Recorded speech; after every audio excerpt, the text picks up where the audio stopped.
Stop recording button. And Double tap to activate. And we're recording. Hang on. Do I have to...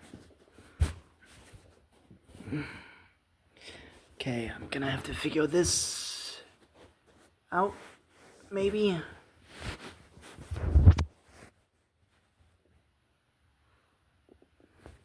Hang on.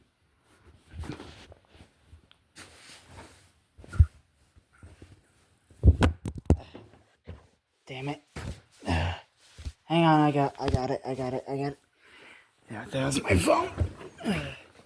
Actually. Hang on. I guess I'll have to record in my room after all. Okay. Room.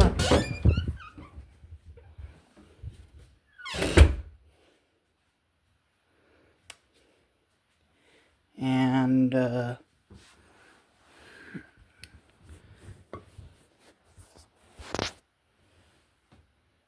hopefully that will be good. I don't want to have to adjust it. Okay, so it's been a long time since I've recorded a long video. And to anyone who hopefully is wondering when I'll... Devilertimus, Death Battle returns. What comes next? Hashtag save ED battle. Sorry, that's just my phone telling me a YouTube notification.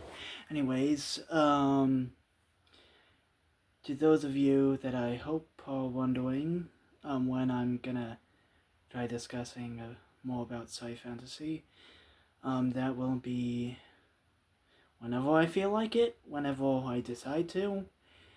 I've been in the middle of moving. Well, actually, it's been a couple weeks since I've moved, and I haven't been like inspired to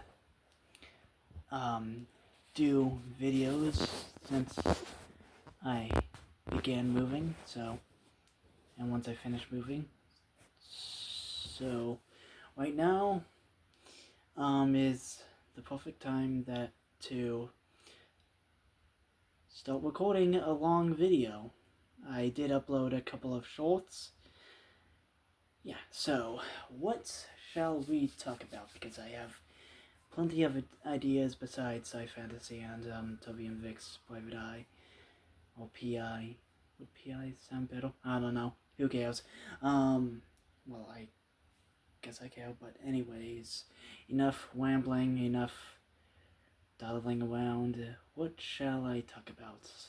How about something that has to do with, hang on, let me...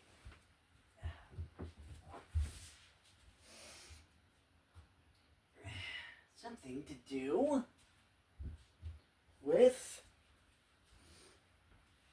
Tails. Because he's my favorite Sonic character, and I have ideas to make him awesome in my eyes. Or make an alternate version of Tails. What if I sort of create a controller voice character and shit?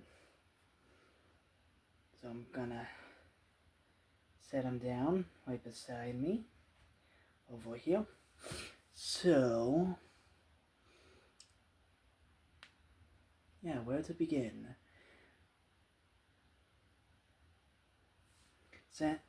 Well, I guess we could begin with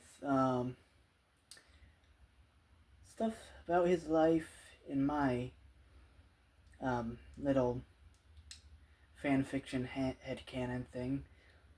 Like, before he met Sonic, stuff like that. So, let's start with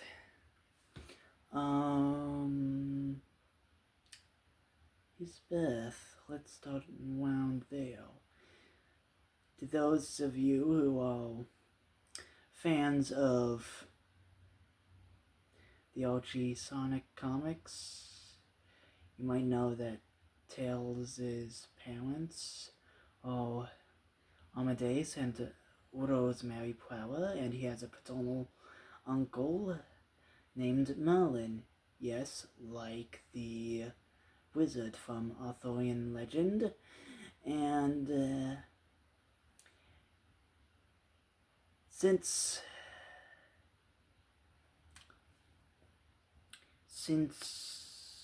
you know, in the actual Sonic games, we don't know any of the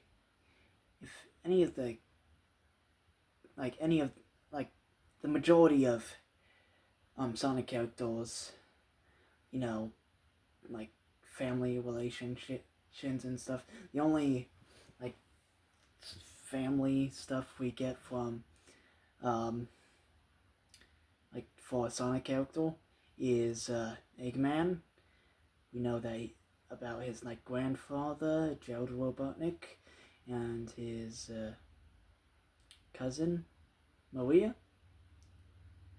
I guess you could also consider Sage Eggman's daughter. Yeah, never mind.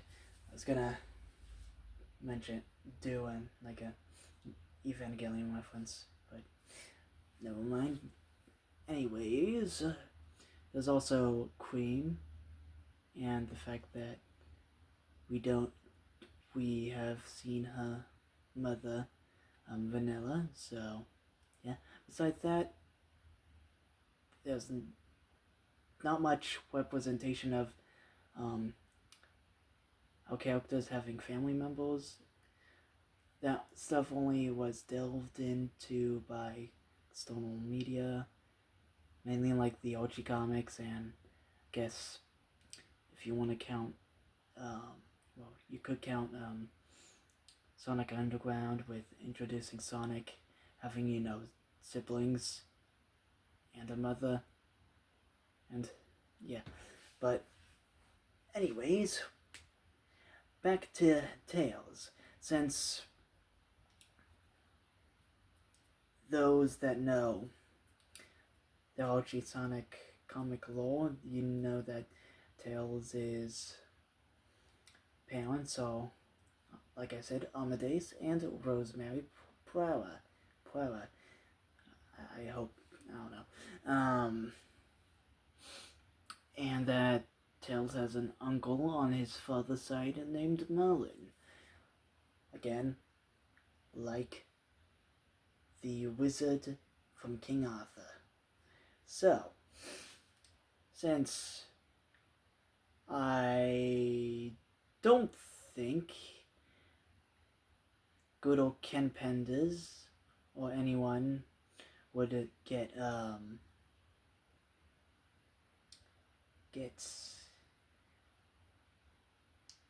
upset at deciding to just use the names of Tails' parents from the comics, bringing them over to this little fanfic headcanon that I have, just to, so I don't have to invent new names, because I'm particularly not that good at thinking up names and shit. So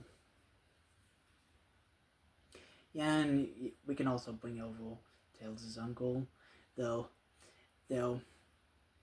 since this will be taking place in something resembling the game's continuity, that would also, I guess, somewhat include the IDW comics, maybe not.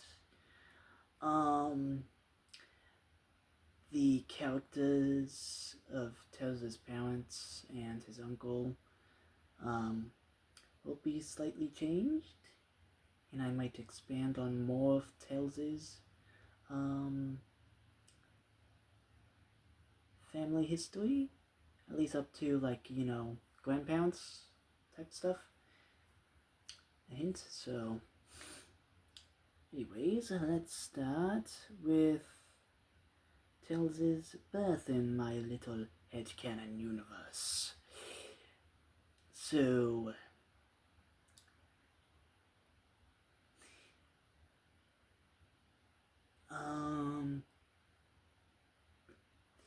in this little headcanon universe of mine, Tails will be born on December 21st. You probably would have expected, you know, his birthday to be on like one of the dates that one of the versions of Sonic the Hedgehog 2 released, the game, not the movie. Though I decided to go with December 21st for a bit of symbology.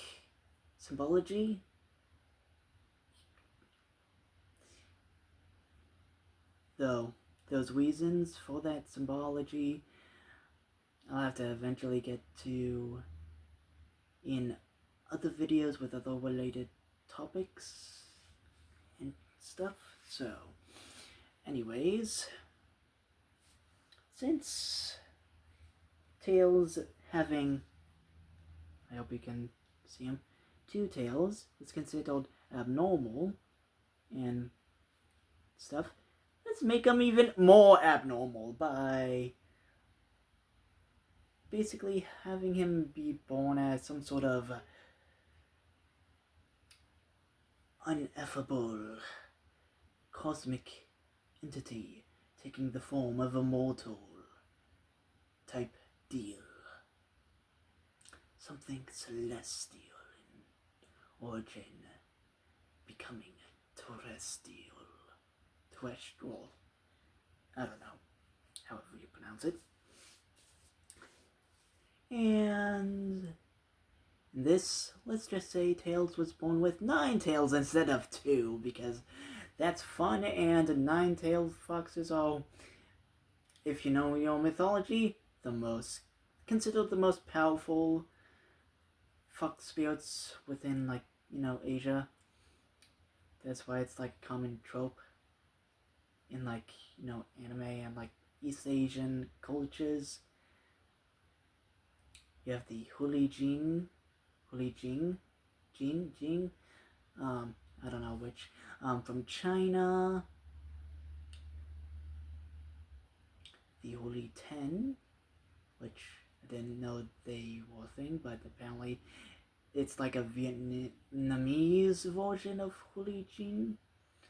There's Gumiho of Korea, which is unique in its way of having, you know, pretty much all the foxes be like malicious and evil, instead of just, you know, being a spectrum of like good, bad, in the middle, like how I assume most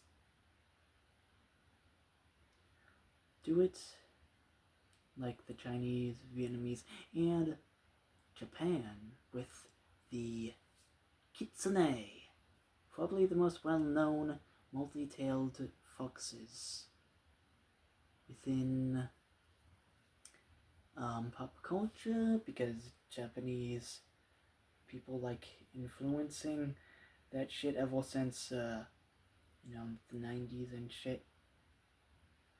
In fact, Tails was inspired by the Kitsune, since, fun fact, Kitsune is just Japanese for fox, because they believed foxes had spiritual significance, and the older they get, the more powerful they get spiritually.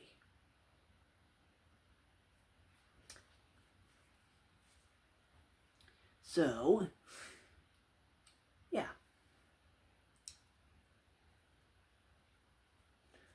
Anyways, if in my head Tails was born with 9 tails instead of 2, why does he only have 2? We'll get to that later. And since I want to basically make Tails some sort of cosmic entity type thing,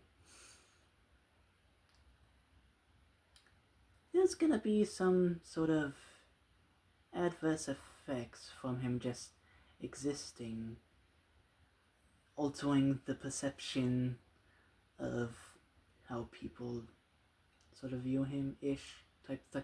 something similar to, like, Lovecraft, without, like, just, like, without him being, like, visually being Lovecraftian nature. It's just more like a vibe, this ineffable, incomprehensible essence aura that he gives off to those that, like, to some that view him.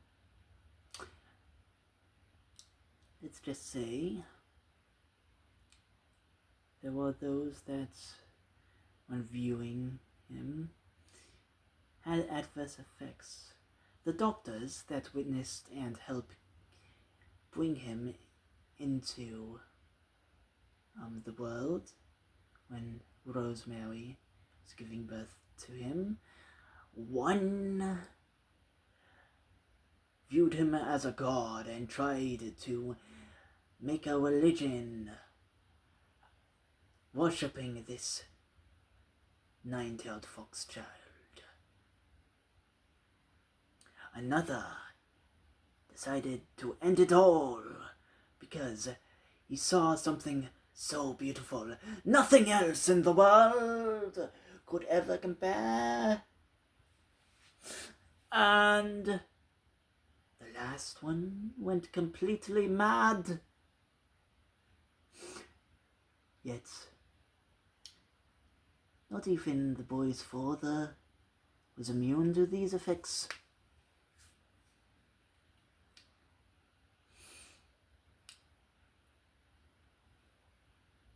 Though Rosemary viewed Miles as her little angel,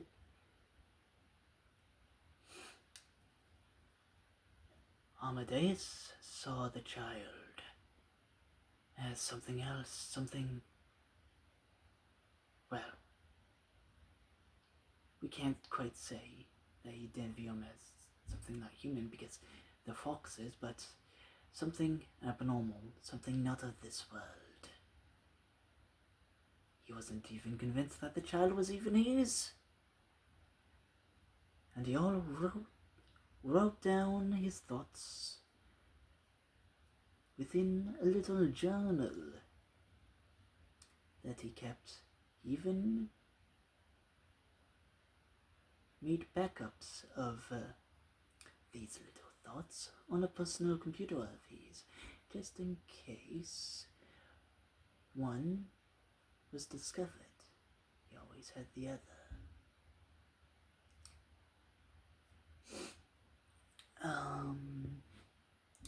Though, a couple of months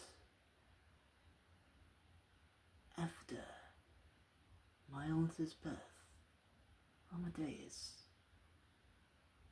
just snapped. He couldn't take the maddening effect anymore that was slowly building inside ever since his child was born.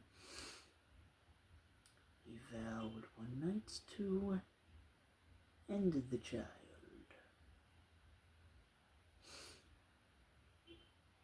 Though, he would have to do something first before that.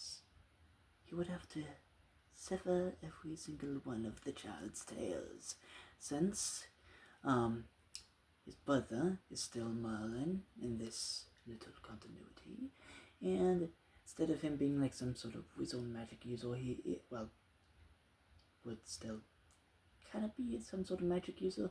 He would be sort of a mystic, an alchemist of sorts.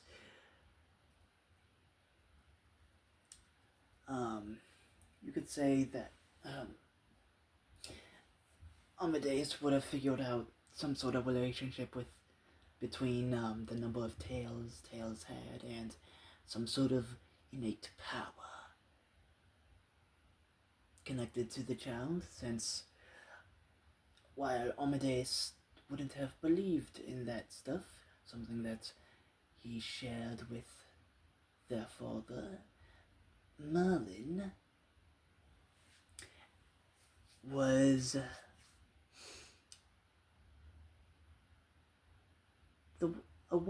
one who would invest in all things mystical and esoteric, like alchemy and like different theology and yeah. If you like learn anything about Kabbalah, and if you know anything about Kabbalah and Hermeticism and all that stuff, any of that, let's just say Merlin would have been ecstatic to learn any information about those subjects. So anyways, the night that Amadeus would have snapped, he would have made sure that Rosemary was asleep before he enacted his plan. He took the child, making sure to cover its mouth so it didn't whine. With madness in his eyes, he put the child upon a cutting board, taking a knife and chop, chop, chop. He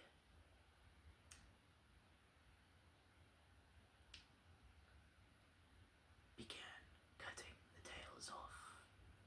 Chop, chop, chop.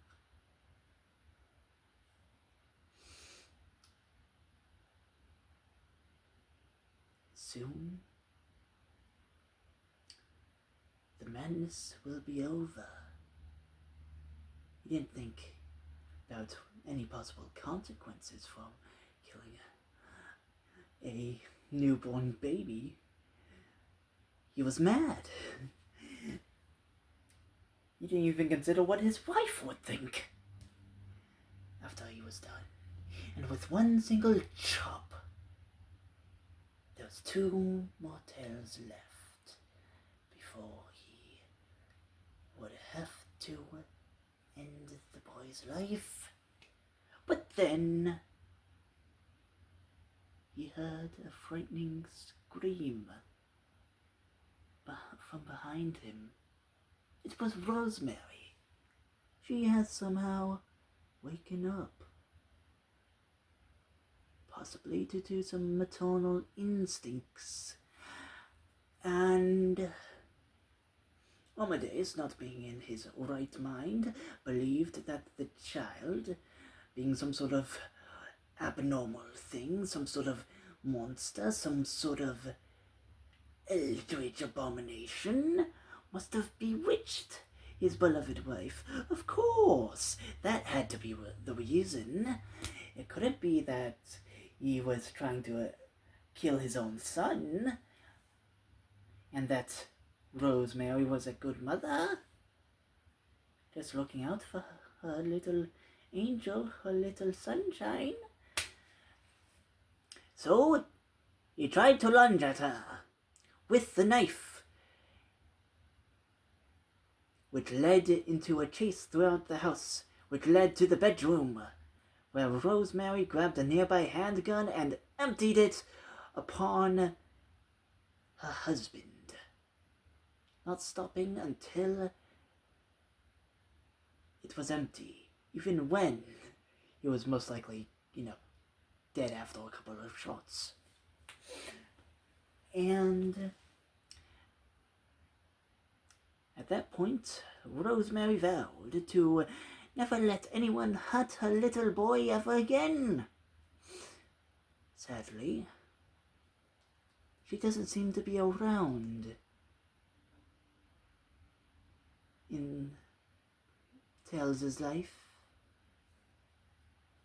within the modern day. There will be a reason for that.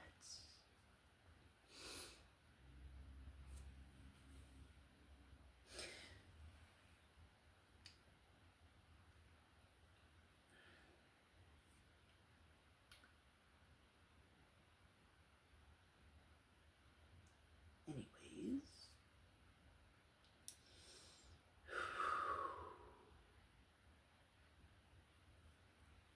I'll grab Tails. Just so I have something on the screen besides my face. Anyways, ever since that night, Rosemary tried to be the best mother for her little fox cub, being a shoulder to cry on for him when he was bullied for having two tails.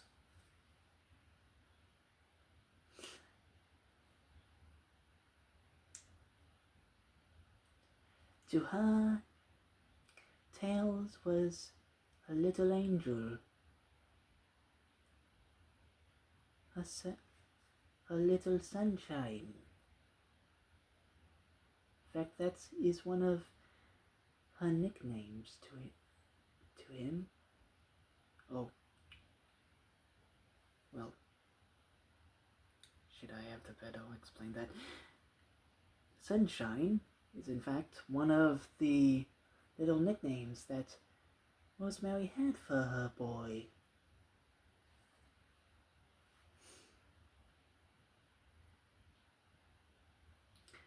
Though, sadly, life is cool, and she sadly wouldn't be in Tails' life for much longer. When Tails was 4 or 5, you can decide which. One night, one stormy night,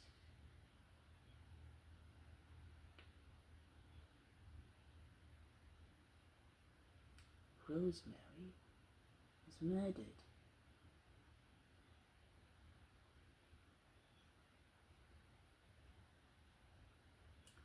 The authorities didn't know who could have done this.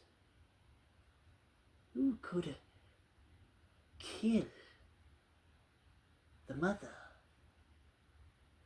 of a 4-year-old boy / 5-year-old boy while he was asleep?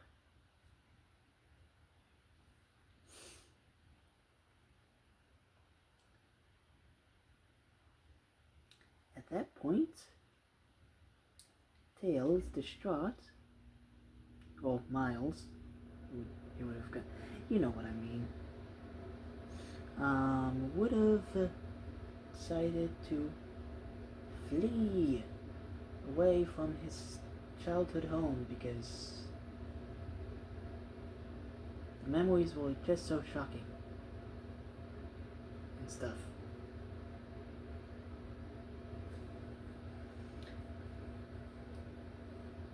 And he left to weep in the forest.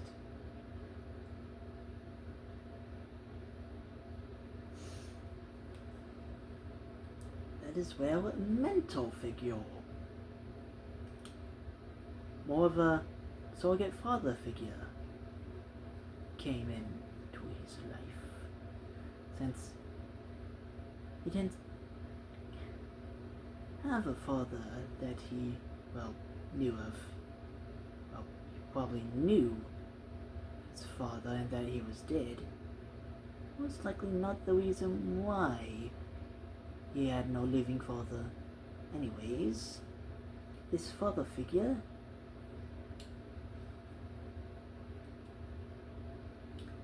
is a human man, a teacher of sorts. One could consider him a sort of rabbi, a priest-like person, coming from a new country that I decided to create, since I originally wanted him to be from Shema, but despite Shema being inspired by the Middle East, it didn't have the correct, not correct, should have said correct choice of words. It didn't have any particular inspiration from Judea and Israel, which the character that I am about to introduce has, inspirations from Israel. So, this man, this teacher, this rabbi, this priestly man, this holy man, came from a neighboring nation, a neighboring state of Shema called Midbar Gon. That's Midbar, then Gon. His name is Yeshua. Can you spot the man's inspirations now? If you don't, you'll have to look it up. Anyways, this man decided to help raise the boy. At least enough where he could be able to survive on his own. He taught Miles how to read and write, to do mathematics. He taught the boy subjects like history and the sciences, and he also taught the boy how to live off the land. Since he's obviously, or since Tails was probably adamant on not going back to civilization to live, since all the kids he knew were mean to him. Though he probably would go back,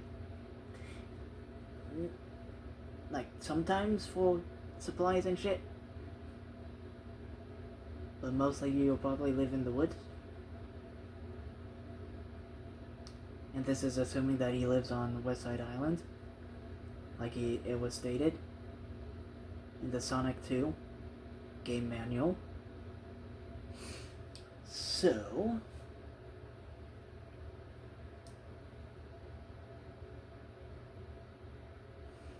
Tails learned all the skills he need, even learned how to tinker a bit with stuff because he was a curious fox.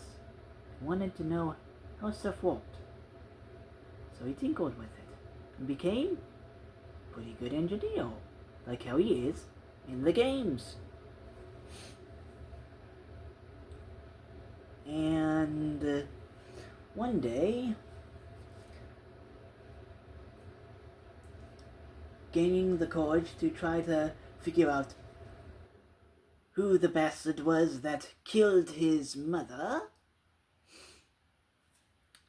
Miles decided to try to find the only relative he knew that was still alive, his Uncle Merlin, who was happy to help his nephew find the man who killed the boy's mother. And as it turns out, it was a hit job. An assassin, which was tied to a mafia of sorts, run by a robber boss, a lady by the name of Madame Duckweed.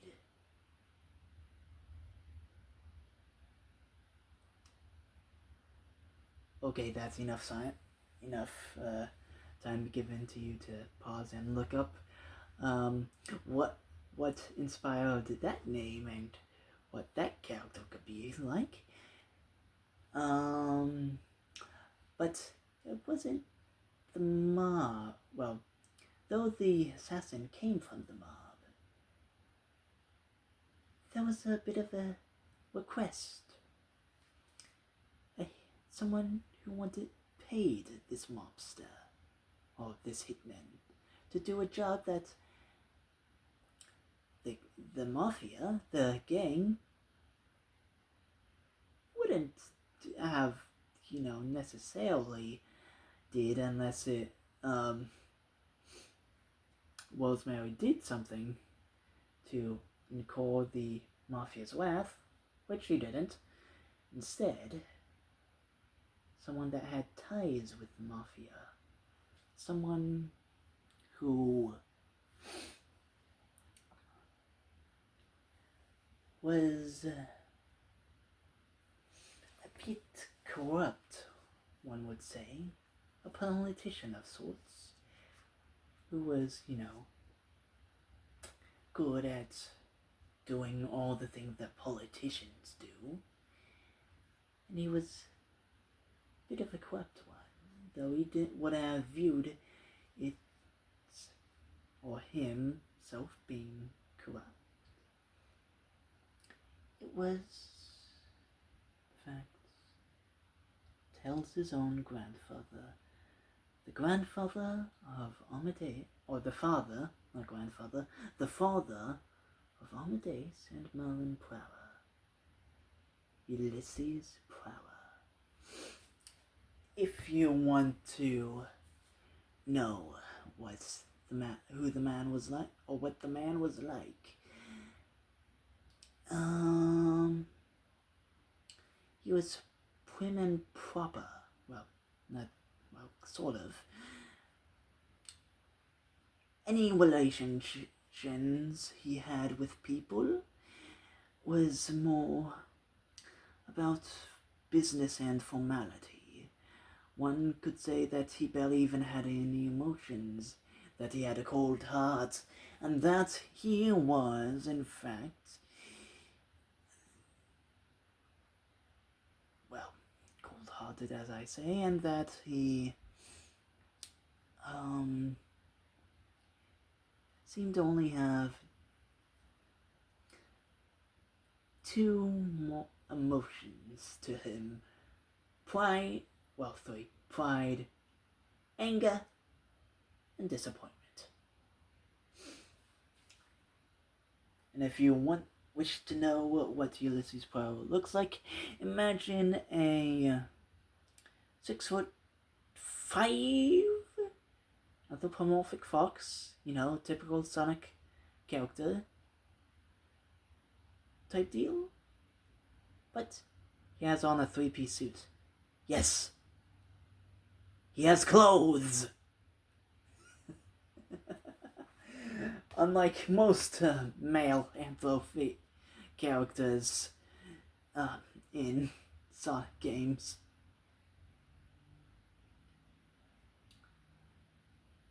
And if you... also, he has white fur, eye color, haven't thought about it, maybe yellow, or maybe red, could go with red, yeah, let's go with red. And, like I said, it's prideful, and stuff. He's your typical politician. What office did he have? No clue. Didn't think about it. If you want to say what it is in the comments to give me ideas, go for it. And if you want to know what he sounds like Christopher Lee. Because Dooku and Saruman are great. Sir Christopher Lee, the late Sir Christopher Lee, is a great actor.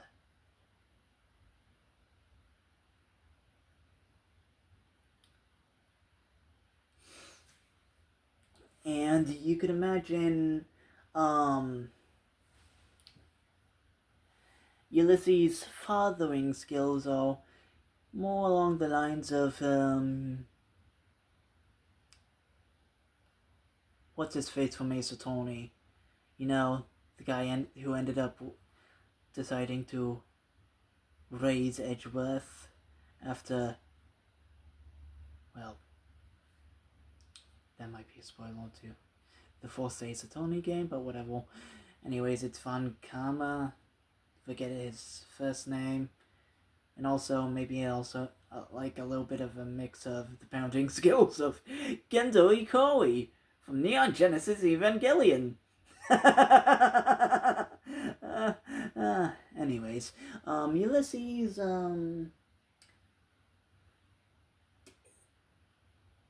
one would consider that he loved his kids in a traditional way, in a conventional way.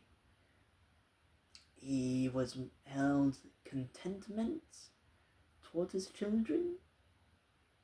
I haven't thought up of who his wife was, or what her name was, or is.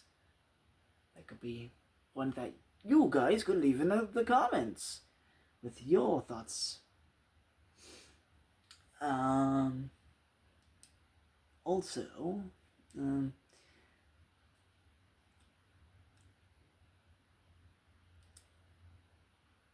Ulysses viewed religion and mystical shit as rubbish. And, so he views Merlin as a disappointment. Absolute failure. At least Amadeus had some sort of life, some sort of normal life, instead of sticking his nose into books about occult stuff.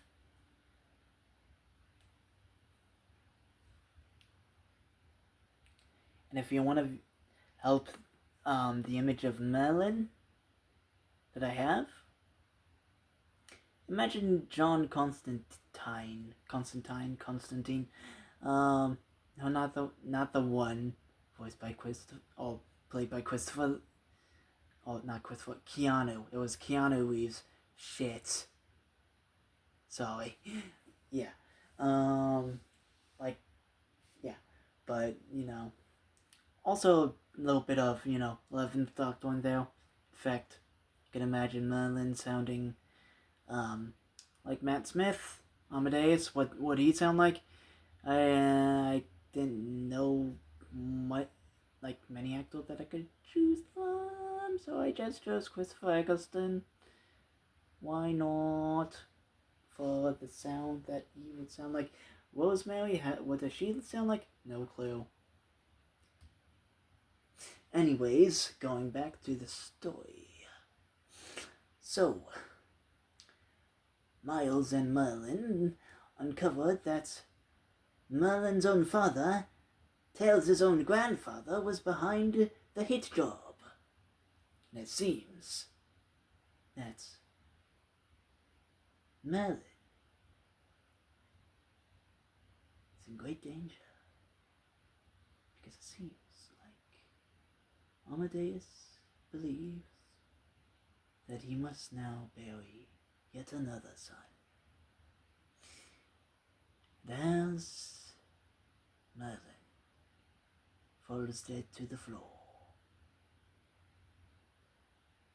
Tails is in shock and terror. And he lets out a cry of anguish, experiencing a bit of ego death. If you want to know what the feeling of that scene would be like, to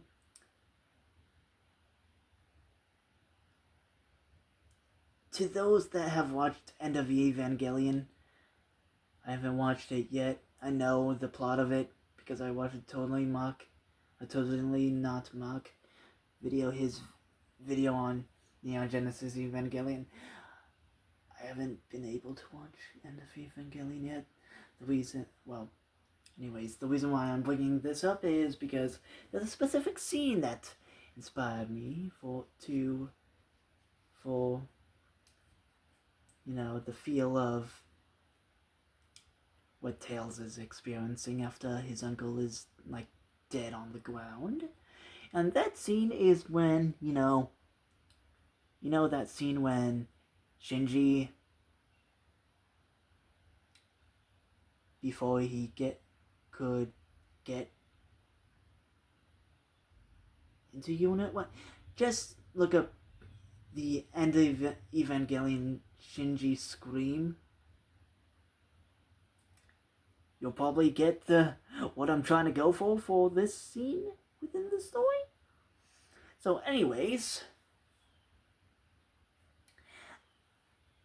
while Tails is experiencing some sort of ego death, something that lay dormant ever since that night when he lost 7 of his tails is boiling up, awakening, igniting.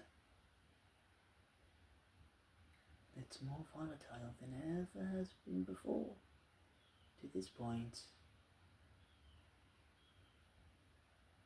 actually, consider it more nuclear instead of volatile, because ever since Tails lost 7 tails, that celestial part of himself lay dormant inside of him until now, till the moment where it comes out.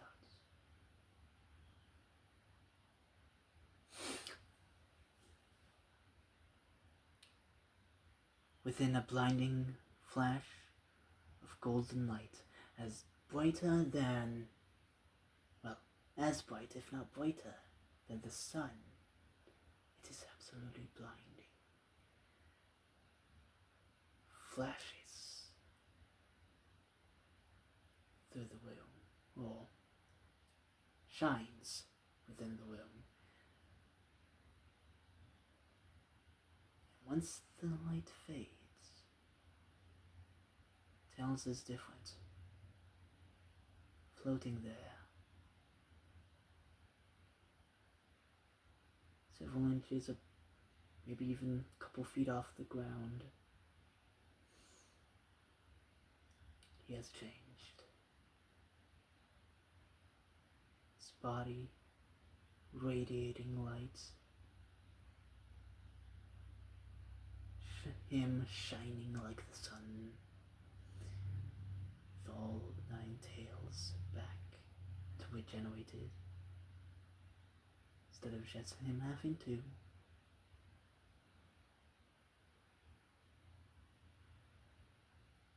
And his eyes, they've changed from their typical Azure, sapphire eyes, again, that were just filled with wonder and life and innocence of a young man, of a boy. Now, the color of a sunset. The one could not even determine any emotion within them besides some form of fury.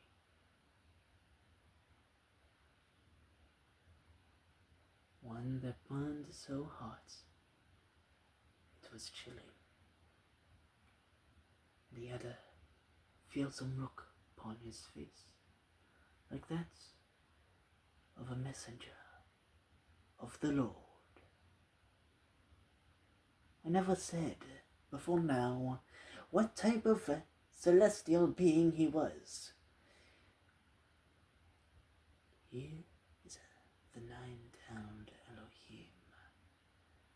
He is the messenger of the sun, of all thine angel.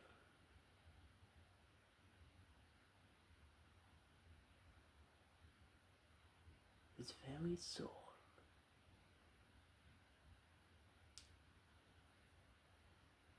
could say has nuclear potential. In keeping with the theme of, the sun. Yes, if you watched any of my previous videos, you would know what the messenger of the sun refers to. My idea of the Firefox, which we'll have to delve more deeper into a later video, but that is for another time. Anyways, going back to this narrative, Ulysses at that moment felt some sort of primordial fear. He was afraid. Afraid of what? He knew what. It was gonna be destroyed. He feared his own destruction. For the figure. The figure that would deal it out was in front of him. At that moment, Tails sped faster than lightning towards Ulysses, lifting him up off the ground by his throat. Without a single word,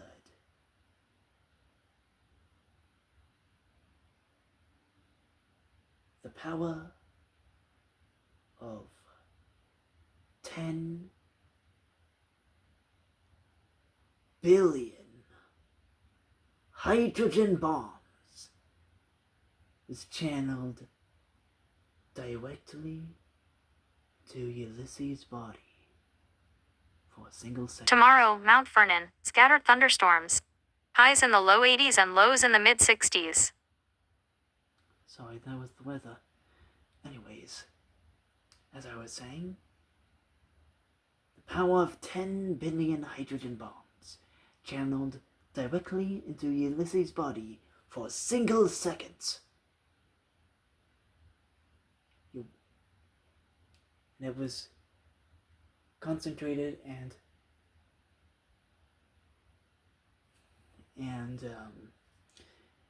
restrained, controlled, or detained in that area, that volume, in that area, in that space that was taken up by Ulysses' body. And Ulysses was no more, completely vaporized.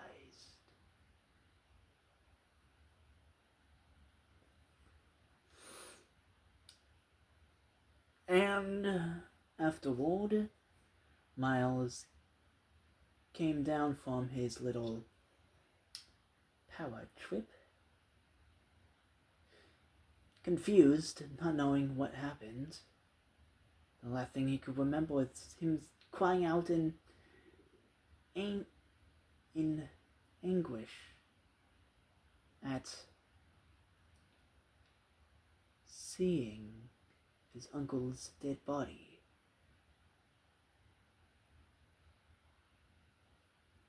And now, Ulysses is gone. He somehow has more than just two tails now? That's strange. He then, wanting to go back to a place of comfort, one that he left so long ago, about 2 years now. Also, he's probably around the age of 6 or 7, some around that age, goes back to his childhood home, back to his mother's home, back to his home. And while he's there, he finds the journal that Amadeus wrote.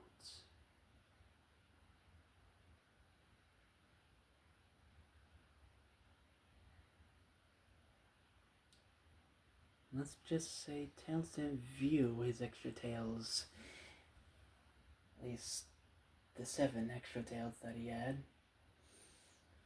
so fondly ever since he read what his father had to say about him.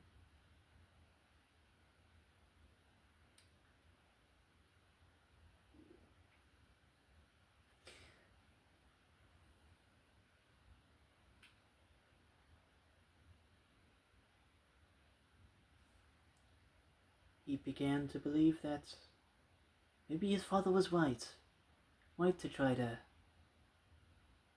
attack him that night, right to try to attempt to end him.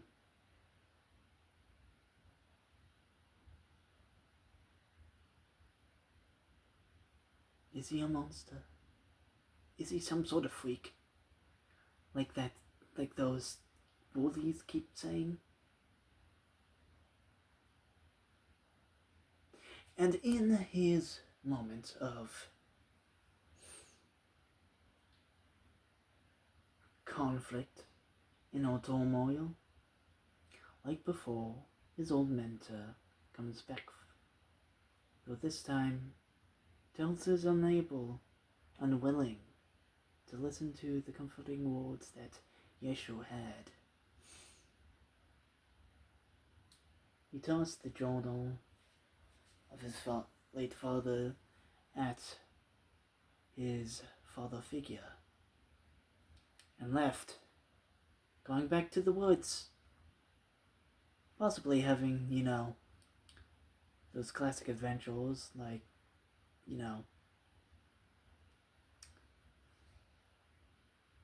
like Tails' adventure. Not sure where Tails' Sky Patrol takes place. It probably takes place after he meets Sonic. Though I know Tails' adventure on Coconut Island, according to the Japanese manual, if you know that game's canon, takes place before he met Sonic. Anyways, Tails ever since that day, he never saw Yeshu again. Will he someday? Who knows? Anyways, Tails vowed to hide his extra tails, going back to the two-tailed self that he was familiar with.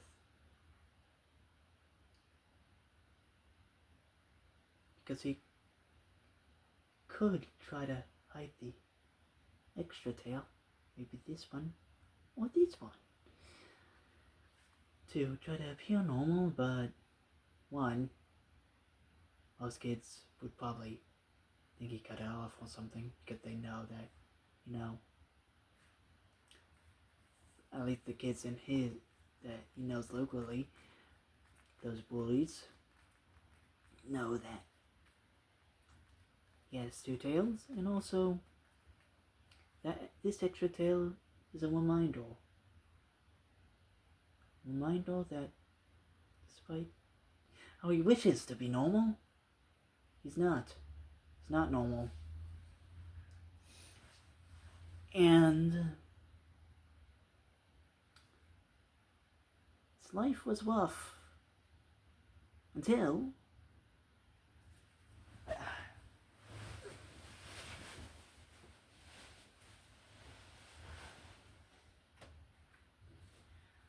Sonic came into his life. So, that is my little backstory for my alternate version of Tails that I have in my head.